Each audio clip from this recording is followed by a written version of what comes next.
Good evening. Thanks so much for joining us. I'm Lena Lai. As the temperatures warm up, take a look at Lake Erie.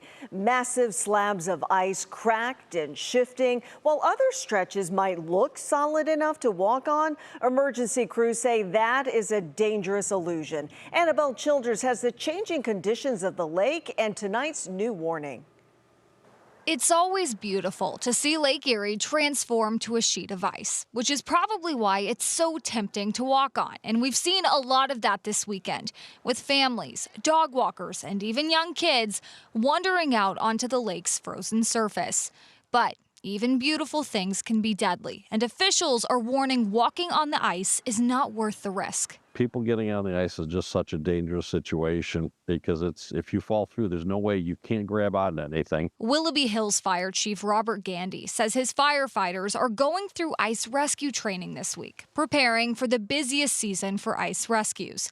Because if you or a loved one do fall in, you need to get help from professionals. And the problem is when you have somebody that falls through the ice, then other people will go in after them. And you hear this time and time again. And then they get into trouble because they have no means of getting out either. This satellite image taken February 13th shows us the ice conditions on Lake Erie. And you can see what look like cracks etching their way through the ice.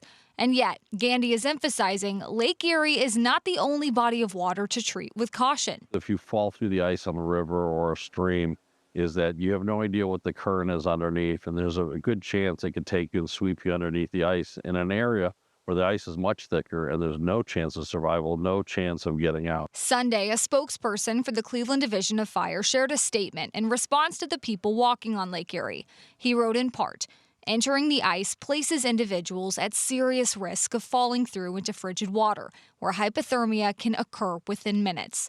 Parents and guardians should closely supervise children and reinforce that no recreational activity on melting ice is worth the risk."